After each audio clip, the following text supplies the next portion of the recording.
The Barbarian War, Chapters 19, 20, and 21. The Terms of Extinction. Chapter 19. Admiral Fujimoto ordered the fleet forward as Nasat disappeared from the bridge. The Konhim responded to their maneuvers in turn, though not as eagerly as they had at the start. With the loss of their stealthed screening element, they were compelled to fall back on brute force, and in a straight-up fight, the odds were not in their favor. "Keep them boxed up," Helene growled as the range closed. "I don't want them scattering and hitting our flanks." Acknowledgements came in from the rest of the task force as her orders went out, as their displays were suddenly filled with thousands of new targets. "Missile separation!" the tactical officer called out. "Currently reading 30,000, repeat 30,000, enemy-guided projectiles inbound." "Fire plan Sierra," Fujimoto said calmly, as the task force retuned fire. So far it seemed that the only new wrinkle the Konhim had come up with were the stealthed fighters, and with those out of the way, the fight was now a familiar one. Antimatter rounds reached out to swat the incoming missiles aside, while others raced for the enemy ships. The battle quickly became a game of speed chess, lightning-fast fire and counterfire coupled with rapid course adjustments. The modern naval engagement happened far too rapidly for anything but a computer to follow, but as the patterns began to emerge, Helene pounced on the opportunities given her like a jaguar. Holes began to appear in the enemy fleet as ships were damaged or destroyed, though sadly the engagement was not one-sided.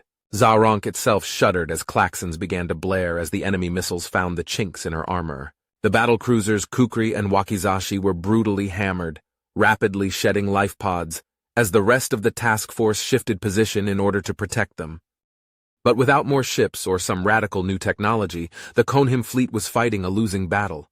They were forced back against the planet, fighting for every inch of ground, but one by one they were pounded into scrap, and yet they still refused to surrender, despite the continuous messages grudgingly by Admiral Fujimoto, until finally the remainder of the enemy turned tail and scattered, leaving their fallen brethren behind. Helene collapsed back into her chair with beads of sweat on her brow.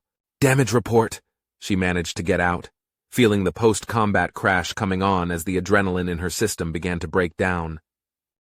"Hull damage to decks 6 through 9, the engineer reported. "Turret 3 is offline, and drive has been degraded by 19%. Estimate, 36 hours to complete repairs." "Understood," she nodded. "Expedite the search and rescue teams to recover the life pods, and I'll want a preliminary report on the status of Kukri and Wakizashi. We need to know if they can be repaired, or will we be forced to scuttle them?" "We should know something within 3 hours, the engineer replied, as Nasat returned to the bridge with Giage in tow. Admiral Fujimoto gritted her teeth. "May I ask what he's doing here?" "I asked Giage to speak to the inhabitants of Juge in the hopes of convincing them to surrender," Nasat replied. "He has agreed to this in order to save lives." She snorted in distaste. "Considering how the Konhim fleet continued the fight until the bitter end, I somehow doubt the ones of the surface will act any different," she said in disgust. "But by all means, make the attempt. Maybe we'll get lucky."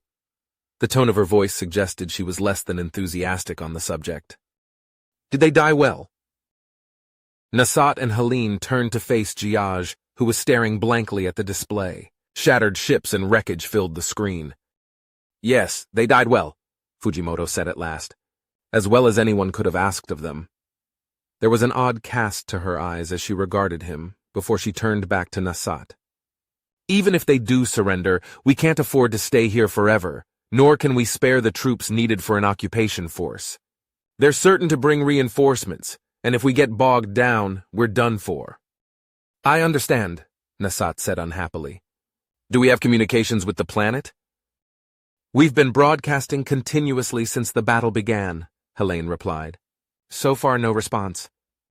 Giage took a deep breath as his jaw set in a hard line. "Then I suppose it is up to me," he said quietly. "If you would patch me in, Admiral?" It was obvious she still harbored doubts about the wisdom of this turn of events, but after a moment, she gave him a curt nod. The communications officer tapped an icon on her console and said, "Live mic." There was a long pause as he marshaled his thoughts, Finally he began to speak. I am Giaj Guyaz, and I once had the honor of leading our people in the Great Crusade. I speak to you now from the flagship of the enemy and ask you to acknowledge me. Silence. He tried again, and again there was no answer. On the third attempt, however, an image finally flickered to life on the screen. I am Dozom Asak, and I speak for the people of Gzuj. His eyes narrowed as he regarded Giaj. You have no standing among our people, Dayaksh, he said coldly. Another has taken your place, and he leads us now. I am not here to lead you, Dozom Asak, he replied. And while I no longer have standing, I have information you do not. If you wish to save the people of Gzuj, you would do well to listen. I do not hear the words of traitors, Dozom hissed. You stand with our enemy and yet claim the rights of the Konhim? Why should we listen to anything you have to say? Because I am trying to save lives, he said simply. Your warriors are defeated and driven from the field. The battle is lost. There is no dishonor in recognizing that. Others will take their place, he growled. Perhaps, but not in time, Giaj reasoned. If you accept the humans' terms, they will do everything possible to spare your planet further bloodshed. We are not as defenseless as they think, Dozom shot back. Let them come. We will show them the error of their ways once our hands are around their throats. You will never get that chance, he said quietly. The will raise the planet from orbit and leave you to die. There is no honor in a senseless death, and even less for a commander who would willingly inflict one on his own people. You speak to me of honor? He snarled. You, who led us into defeat? Who even now finds his place in the arms of our enemy? I would rather die than embrace that kind of honor. That can be arranged, Helene murmured, earning a look from Nasat. Giaj colored, but stood his ground. And your children? He asked. Are you so willing to send them to their deaths? Better for them to die with honor than live as slaves, Dozom said stiffly, though I would not expect you to understand that, for you have obviously forgotten what honor truly means. I have not forgotten, Giaj said softly. I once thought as you did, Dozom Asak. I was proud to be a warrior of the Konhim from the time I earned my first blade. But the universe has taught me a harsh lesson, that there is another choice, that there is something besides victory or slavery. He glanced in Nasat's direction, that there is a way to stand on equal ground with those we once called our enemy. Never! Dozom seethed. You may drink their poison, but not I. If you truly are still Konhim, then show us the honor we deserve. And with that the screen went dark. The bridge froze in silence as the crew waited for someone to speak. Finally Giaj bowed his head. Do what you must, he whispered, as he turned away, heading back to his quarters with a heavy heart. Nasat stood in shocked quiescence until Helene finally cleared her throat. Your orders, Marshal? She asked carefully. He gazed at the planet, so teeming with life, and wondered at the strange twists of fate that had brought him to this place. And carry out the bombardment, he said at last. Chapter 20. The fleet of ships maneuvered themselves into orbit over Earth, while one of the task forces split off from the main body and headed for Mars. Yet another flotilla was already beginning its patrol of the system, watching over the steady stream of freighters and liners bringing in much-needed supplies and personnel. The scars of the Konhim attack were still highly visible from orbit, and Admiral Matavosian was only able to look away with the greatest of effort. You did all that you could, his new counterpart said gently. Admiral Beta, 892 Sine Zeta, wore a vaguely humanoid-shaped metal body, for which he was eternally gratefully. He wouldn't have known how to interact with a shiny metallic sphere. Matavosian shrugged. Perhaps someday I'll be able to believe that, he said quietly, though I'm not sure I'd care to place a wager on it. He shook his head and faced the Ronin. I'm just glad your task force arrived as soon as it did. Leaving Earth unprotected was as unacceptable to us as it is to you, Beta 892 Sine Zeta said evenly. Your people have suffered greatly in this war, and we are honored to repay the debt we owe humanity in some small way. Thank you, Matavosian said with a grimace. I just wish... He sighed after a moment and gave the Ronin Admiral a wry look. I hate the thought of letting someone else do my job. At the moment, your job is to rebuild Earth Force, Beta 892 Scene Zeta replied. Our presence here is merely temporary until the new task force is completed. And then? The human asked. Any idea what your orders will be once we are able to take over security of the system? Not as of yet, the Ronin answered. Any assumption I made at this time would be pure speculation, given the nature of this new war. There are simply too many variables. Isn't there always? Matavosian said bitterly, frowning as he made a contrite gesture to the Ronin admiral. My apologies. That came out harsher than I'd intended. There is nothing to apologize for, Beta 892, Cine Zeta said considerately. You have been, though, an indescribable ordeal. It will take time for you to come to terms with it. So the counselors tell me, he agreed before regarding the Ronin curiously. You were at Zaronk, weren't you? He asked. I was, the automaton acknowledged. I piloted an HK in that battle, and before that I wore an armored ground chassis at Uzonks. Matavosian nodded. Must give you a unique perspective. He softened slightly as he gazed down at Earth once more. You know what it's like being on the receiving end. Indeed I do, Beta 892 Cine Zeta said opaquely. Admiral, do not be concerned. Look to rebuilding your fleet, and leave everything else to me. The meeting took place in a modest dwelling, far from the capital. Given the clandestine nature of the rendezvous, the home had been leased through a series of cutouts, leaving no trail that could be traced back to the principals involved. Or so they hoped, at least. I do not like this, Komzoicha said nervously.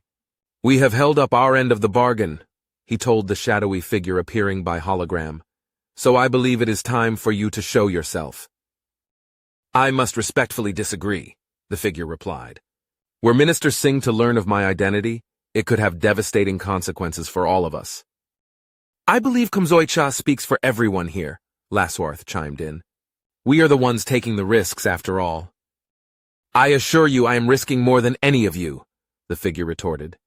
In fact, the very reason I called this meeting was to inform you the first shipments have arrived on schedule. Indeed, Sigma 121 Sub-Delta said in surprise. That is good news. As promised, the figure said cheerfully. Given the number of freighters traveling to the Sol system, it was a simple task to conceal our cargo. Our agent on site is seeing to the necessary arrangements, and the items will be ready when you require them. And how will we take possession? Komzoicha demanded. We will transmit the coordinates to your envoy when delivery is complete, the figure explained. Should events require us to move up the timetable, the exchange can be requested sooner, though I cannot guarantee all items will be available before the agreed-upon deadline. At this time, we have no reason to alter the schedule, Laswarth assured him. Though, as you say, circumstances can change. Remember, you must act before the humans rebuild their fleet, the figure warned. Should you fail to execute the operation before that time, the odds of success are not encouraging. Have no fear of that, Sigma 121 Sub-Delta said calmly. We will uphold our end of the bargain. See to it that you uphold yours. You have my word, the figure replied. Soon we will have everything we ever wanted. Diaksh Chugaz. Uidan switched off the transmitter and smiled to himself.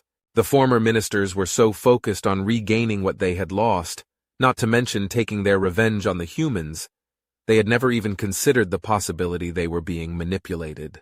It hadn't been quite as simple a process to procure the discussed items as he had led them to believe.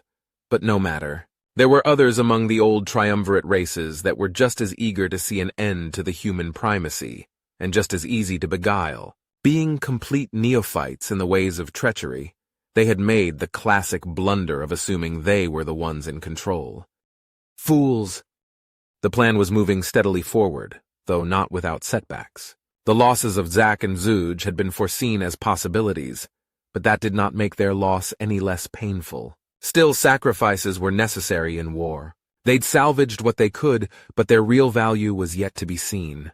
The humans were reacting just as predicted, and soon that would cost them dearly. Once they lay broken and bleeding, the Konhim would deliver the final blow. And then it would be the Triumvirate's turn. Chapter 21. They didn't give you a choice, Marshal. Nasat slowly turned to face the person speaking to him. Admiral Fujimoto stood regarding him, her arms folded across her chest as he stared down at the planet below. Zeus had fallen to their guns just as Zack and Xuj before, and once again he had brought Jiaj to try and talk them into a peaceful surrender. And just as before, they had chosen death instead. There must be some way of getting through to them, he said at last. How can they choose death over life? Not even the deaths of those they claim to care about sway them. Bushido, Helene said softly. Nasat stared at her curiously. I do not know what that means. Literally translated, it means the way of the warrior, she explained.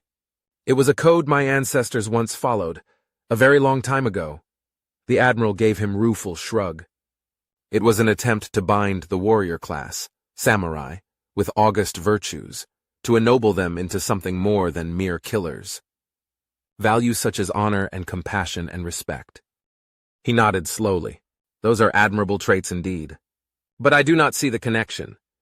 She sighed, because over time those values became corrupted, perverted into something sinister. Bushido came to mean obedience without question. Instead of showing mercy to those who had surrendered honorably, they were treated with contempt for the crime of not having died to the last in battle. The Marshal turned back to gaze at the planet, at the dark clouds now dotting the landscape. The Konhim would understand your ancestors well, I think, Admiral, he said at last. And what finally brought an end to this ideology of death? Helene grimaced as she pointed at the ravaged planet. That, she said simply. Nasat shook his head and turned away. Is genocide the only recourse left to us? He asked mournfully. I cannot accept that. They've spent millennia plotting their revenge against the triumvirate races, she said dispassionately. Their entire society has been molded to serve that purpose. It has defined them for so long they are no longer capable of seeing an alternative. She gave him a hard look. Not until they're forced to, at least. We have devastated a third of their worlds, and they are showing no signs of capitulation, he shot back. How many more must we bombard before they recognize the futility of continuing the fight? Maybe all of them, the Admiral replied. You should be prepared for that possibility. If I were human, perhaps I could, he said quietly. Were I member of your race, it is possible I could grimly accept the slaughter, accept that there were no other options. A dark cloud crossed Helene's face as Nasat held up a hand. That was not a slander against your people, Admiral, he explained. I was merely pointing out how dissimilar our races are. Our species are adapted for very different roles, which in turn shapes our view of the universe. She nodded after a moment. True enough, I suppose, but it doesn't change a thing. They still won't surrender to us, their enemy. Nothing is likely to change that. Nasat bowed his head and closed his eyes. She spoke the truth. There was no denying it. The only reason the Konhim had surrendered in the last war was because they had captured their leader in battle. It had paralyzed them at a crucial moment, and... His eyes flew open as he raised his head. You are correct, he said slowly. The Konhim will never surrender to us. I'm truly sorry, Marshal, Helene said with some sympathy. At least we can continue the campaign, recognizing the fact they won't listen to reason. He shook his head as an odd gleam shone from his eyes. No, you misunderstand, he said carefully. They will never surrender, to us. Her brow furrowed in confusion. Now I'm the one in the dark, she said. Nasat only smiled in reply as he reached for the intercom. You cannot be serious, Jiaj exclaimed, once Nasat explained his sudden brainstorm. I can assure you that I am, he replied. I never thought I would hear myself say this, Helene chimed in, but I have to agree with our... guest. Nasat briefly wondered what word she originally had in mind as she plunged ahead. He tried to negotiate the surrender of both Xuj and Zeus, and they refused to listen. What could possibly make them heed his words now? Because at the moment they see him as our prisoner, Nasat explained. But what if they did not? He is our prisoner, Fujimoto contended, barely giving the Konhim a glance. But what if he was not? Nasat pressed. What if he was simply attempting to reclaim the title of Diaksh? The human and the Konhim both stared at him. I surrendered that title, Jiaj said at last. Chuga's Uidan is Diaksh now. But that title is not static, is it? Nasat asked. You have explained to me how you originally earned the position, how you and the other claimants met on the field of battle to prove your worthiness. Why could you not do so again? And how would you propose I do that, assuming I was remotely interested in the first place? Giage demanded. Whatever standing I once had, I lost when we lost the war. My resignation was little more than an acknowledgement of that fact. He shook his head. You have seen how my people react to me now. Trying to reclaim the position of Diaksh would be impossible. The people would never support me. He's right, Admiral Fujimoto reluctantly agreed. We humans have experience with puppet leaders, and that's exactly how the Konhim would see him. Without the respect and consent of those he would govern, the only way he could maintain control would be at gunpoint. Not exactly a stable form of government. You are correct, he could not be a puppet, Nasat agreed, which is why it would be necessary for him to earn his position legitimately. And I ask again, how? Giage said in exasperation. By leading soldiers into battle, of course, Nasat said matter-of-factly. And where do you propose I find these warriors? The Konhim asked, badgering him. Because I do not see any of my people volunteering to serve under my command. Nasat smiled. Giage, you may not have any warriors at your disposal, but we do. Are you insane? Helene snarled in horror. Are you seriously proposing giving him a commission to fight against his own kind? She shook her head in disbelief. There isn't a single one of our soldiers that would willingly serve under a Konhim commander, assuming for 1 minute I would actually allow such a thing. You are not in a position to allow or deny this, Admiral, Nasat said stiffly. I am in command here. Not for long if you plan on giving our enemy his own army, she shot back. No one in this fleet would stand for it. I'd be forced to place you under arrest just to keep you from being torn apart. Nasat rolled his eyes in exasperation. Admiral, despite all appearances to the contrary, I am not a fool. We would of course have safeguards in place to ensure Giage did not get ideas. He gave the Konhim an apologetic shrug. You understand, of course. And why exactly would I do this? Giage asked. The Admiral is correct about one thing. None of your warriors would trust me not to betray them. You are asking me to do battle with my own race. What possible incentive could you give me to accept such a ridiculous notion? The Sortuar Marshal looked back down at the planet below. Because your only other alternative, Giage, is that, he said quietly, pointing at the ravaged world. This is lunacy, Helene hissed. Nasat closed his eyes. When genocide becomes tolerable, what is one more act of madness? He asked softly.